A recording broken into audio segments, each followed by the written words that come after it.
Antes de que el Dr. Colvin pueda hacer su primera incisión, todo un ejército de profesionales y tecnología se prepara para enfrentarse a los invisibles pero mortíferos enemigos que podrían amenazar la vida de Jean Snow, los gérmenes.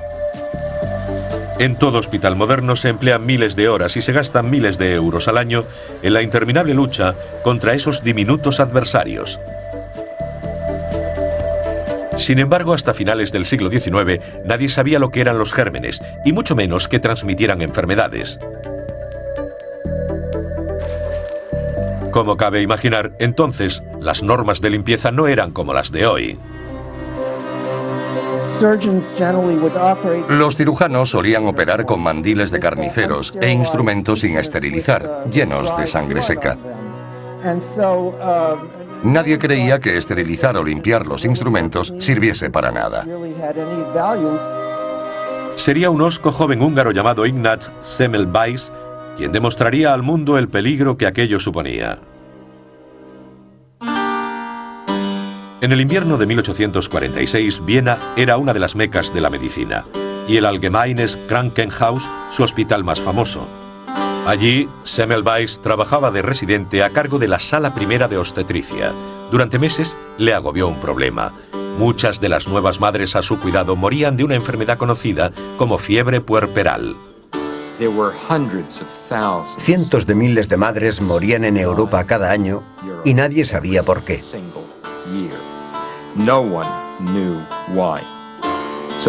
Aquello se convirtió en el gran enigma que todos los profesionales de la obstetricia en Europa intentaban resolver, aportando todo tipo de ideas. Unos creían que su enfermedad estaba causada por el miedo, otros que tenía que ver con el hecho de que la mujer estuviese o no casada, y algunos que podría estar causada por un misterioso halo que rodeaba a algunos doctores. Cualquiera que fuese la causa, Semmelweis estaba decidido a dar con ella. Lo primero que descubrió era desconcertante. Lo más extraño es que había dos salas. Una estaba regida por médicos y la otra por parteras. La sala, controlada principalmente por parteras, tenía una tasa de mortalidad mucho más baja entre aquellas pobres mujeres. Semmelweis quedó perplejo ante esta diferencia. ¿Qué había en el pabellón de los médicos que elevara tanto la tasa de mortalidad? Llevó a cabo una serie de experimentos, pero fue incapaz de aislar la causa, y la tasa de muerte en su pabellón seguía aumentando. Semmelweis se sentía abatido, hasta que un día, gracias al tipo de accidentes que caracterizan gran parte de los descubrimientos médicos, encontró la solución. Tenía un colega llamado Koleska que se cortó un dedo haciendo la autopsia de una de estas mujeres. Se infectó y murió. Y aunque Semmelweis no sabía nada sobre gérmenes o la teoría de enfermedad por gérmenes, de repente se dio cuenta de que debía existir algún tipo de veneno que fuera el causante.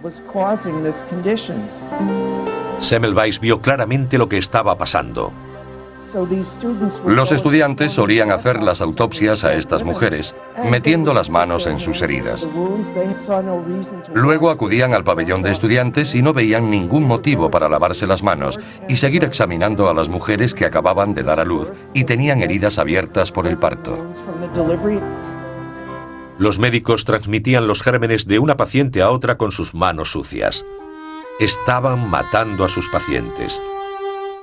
Semmelweis escribiría a un colega: «Solo Dios sabe el número de mujeres que he mandado a la tumba». No perdió un segundo en instituir una política de estricta limpieza en su pabellón, obligando a todos los médicos a lavarse las manos con una potente solución de agua clorada. Casi inmediatamente el índice de mortalidad comenzó a descender, clara señal de que Semmelweis tenía razón. Pero lejos de convertirle en un héroe, su revelación le valió el rechazo de sus colegas. Había una serie de razones por las que aquello era totalmente inaceptable, y una de ellas era que, para comprender realmente el concepto, había que conocer ciertos principios de la ciencia que aún no habían sido descubiertos. Hoy es muy fácil preguntarse si eran idiotas. Pero así es como se hacía en el siglo XIX. Nadie pensaba que tuviese nada de malo. Semmelweis les descubrió que ellos eran los culpables de las muertes de esas mujeres. Imaginemos a aquel hombre rodeado de médicos diciendo que ellos eran los asesinos y que si se negaban a aceptar su doctrina matarían a muchas más mujeres de las que habían matado desde el inicio de sus carreras. Aquello era inaceptable, así que fue despreciado.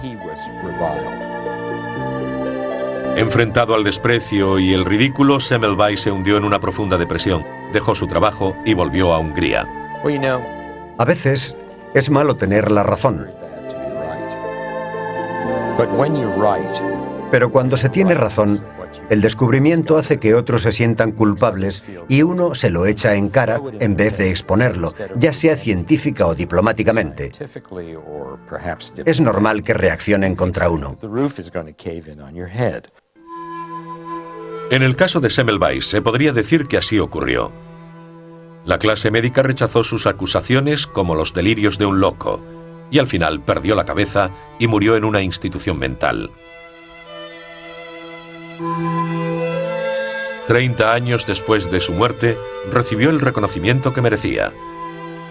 Los vieneses que lo habían insultado lo reconocieron como uno de los suyos, y los húngaros lo honraron en su ciudad natal de Pest.